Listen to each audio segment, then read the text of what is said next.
childhood attachment styles manifest in adult romantic relationships?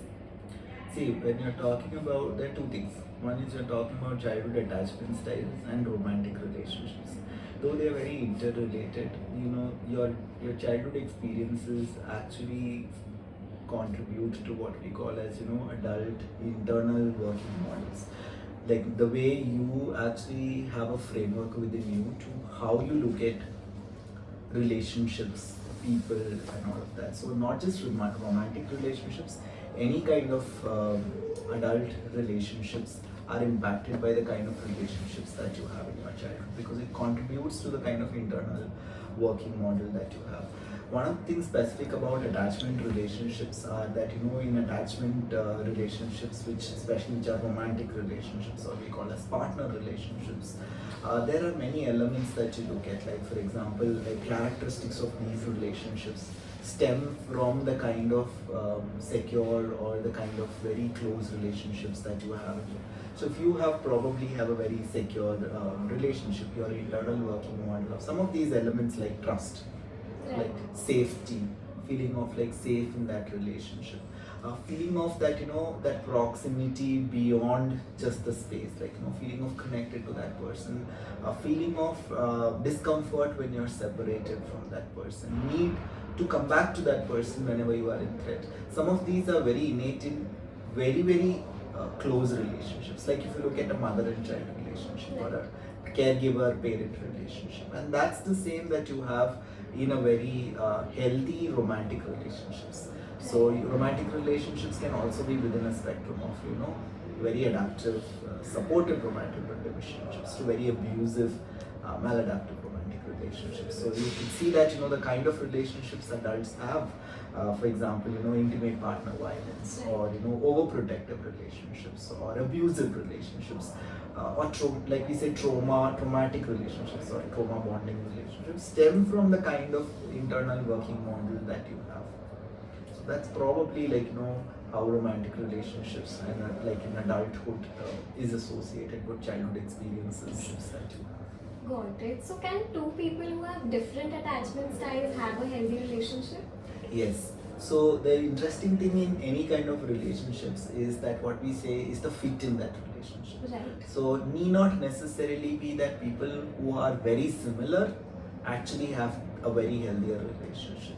We say fit in a relationship. Like for example, if someone is very extrovert in a relationship, the other one is a very introvert in a relationship, sometimes that might be a very good fit, that probably they complement each other in that relationships in terms of how they actually connect, make this relationship very meaningful. Like sometimes like someone is very rule abiding, whereas someone is very reactive. So let's say you want things to be very structured, whereas the other person is okay with unstructured. You may actually contradict but sometimes complement each other. So it depends not on the similarity or the differences, it depends upon the fit between these two. We say goodness of fit in that relationship. It's the fit that these two people bring in that relationship. So sometimes we say birds of same feather together, whereas sometimes people talk about relationships like opposite attracts.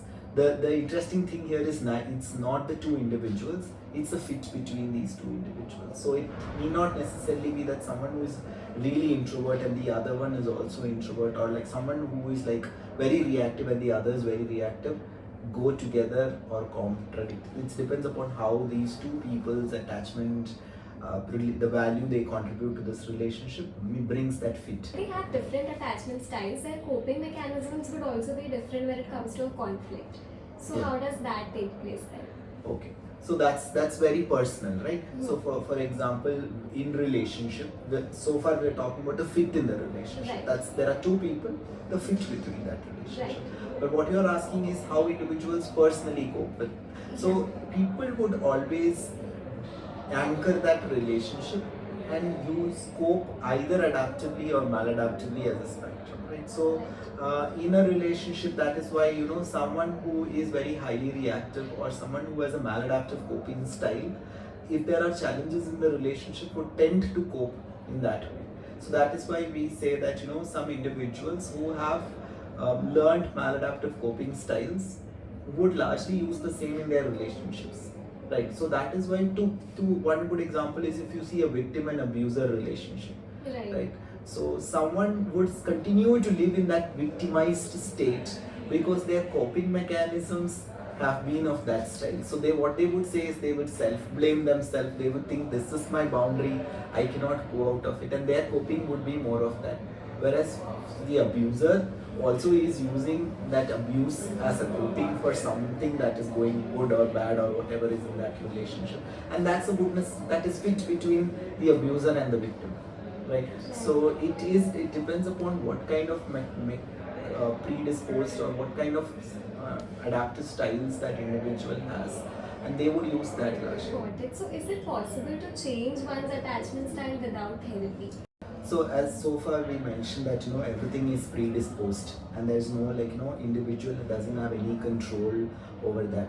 But since you asked this question, that's very interesting one, because what we see is that young people or adults have complete freedom, or what we say deterministic, that they can actually decide what they want. So it's your evaluation about how you look at things in adult life. So people can actually change their patterns of relationships through working on themselves. So it's more about transformation from within rather than expecting for another relationship, of which therapy is one of the methods. So therapy, or I'm not undermining therapy. Therapy is one of the primary ways, you actually learn to reflect about you. The therapist actually provides that kind of a space for you to experiment about yourself, for you to become self-aware. There are other methods parallelly depending upon the intensity of challenge that you have. For example, what we say is reading. If you are actually in a journey of exploring yourself, sometimes reading and passionate reading helps you reflect about many of these things. For someone it is doing things that you are. For some of you journaling. Any of these processes can be therapeutic. So as simple as we say the Johari window kind of thing, what you know about yourself and what others don't know, that four columns. Activities. Yeah, though something as simple, something like that. If you can do it yourself, having a very open conversation with a friend helps, if that helps you know about yourself, starting to observe yourself in different ways. It's because you ask changing your if you understand that your relationships are actually not supportive, if you do not have people, then there is something that's to work within you, and so that's an investment that you're making. One of the investments is to start from you're an adult, so you probably know you have 2 or 3 friends, or you have one partner, or you have your caregiver or a mentor or someone who's willing to give you an open feedback about how you are, to starting to reflect about your process, to always having a mentor or a therapist or a supervisor, depending upon what journey you're taking, would actually help you become aware. But all of this contributes to becoming more self-aware, and then thereby actually understanding where do I actually work on my relationships. So as much as we think that attachment styles are more or less stable, not necessarily. The attachment styles will always stem from your core traits and types, but attachment styles can always be worked on. That's very strong partner relationships, you also tend to change a lot. That's because you become more aware, you are flexible to change. So whichever way works for you, good to experiment with yourself. Right, that's really insightful. But does having emotional intelligence lead people to have a more secure kind of attachment style? In terms of emotional intelligence, I would rather put it as in terms of when you're looking at emotional intelligence by classic work by Daniel Goleman and others, I would rather take a little more step in terms of emotional regulation. Emotional regulation is you're able to understand your emotions, you're able to understand how you regulate your emotions. Some of these actually are very strong building blocks in your socio-emotional development, which is then what is manifested in your interpersonal relationships, right? So for example, like you are angry and you do not know what you speak when you're angry, Right. and then after some time you're thinking like, oh, how I didn't mean to hurt you, when I'm angry I cannot control. That's probably being very dysregulated in emotion, right? You hit someone and then after some time, so it is basically you're dysregulated. So your emotional intelligence then here in relationship is being able to understand the context, being able to understand yourself, being able to empathize with the other person. So you're able to co-regulate, regulate when depending upon the kind of context, person, situation that you are in. So if you are able to enjoy, you are able to what we say savor that moment in that relationship. Two, you are able to understand the grief and sadness and whatever the challenges in that relationship as well. But you are able to regulate yourself. That actually has a very strong aspect. We say emotional regulation, temperament, and goodness of it are key factors that will actually contribute in adult attachment styles. Got it. So there's so much stigma attached around therapy that people are not really willing to go for therapy, but they, on the other hand, also want to work on themselves. So in such a scenario, are there any specific resources or other methods that they can adopt till they feel ready for therapy? Stigma with therapy is probably one of the things that if an individual wants to work on themselves, they need to be also willing to take support. Like if it's like, more example, if you're wounded, you probably need to understand that there is to some extent that I can try to heal my wounds. So let's say if it's a cut or a wound, I can probably do the first aid and work, try to heal myself.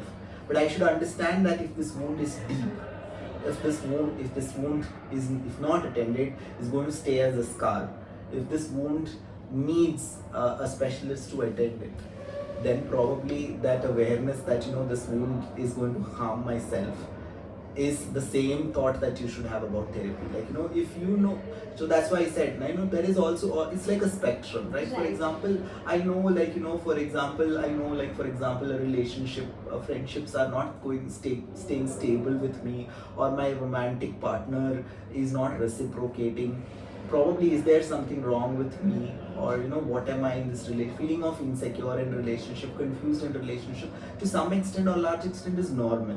What do? We kind of seek for validation, we reflect about where did I go. Sometimes we apologize, sometimes we forgive, sometimes we appreciate ourselves, sometimes we also learn methods. This doesn't work in all relationships. I need to regulate myself, and so sometimes you've learned from experiences, sometimes you've watched others and learned, sometimes you understood that this is the way, like by probably reading or probably whatever is there. But sometimes you need to understand that when you are really in tough points, you need to understand that this is the point where it is okay to seek a professional service. So in terms of therapy, that's probably where I would say the boundaries start. So it doesn't mean that for every little thing you need to rush to the therapist. And I am not saying that therapy is the solution to everything, but I'm saying that understanding the power of therapy. Right. A good therapist is not going to fix your problem, but a good therapist is to create you that space, or to clean up that, allow you to understand how deep your wound is, make you reflect that this wound needs attend, and then together find strategies, reflect, and then learn to heal. Right, it gives a lot more direction. Yeah, direction, self-reflection. Thank you so much, sir.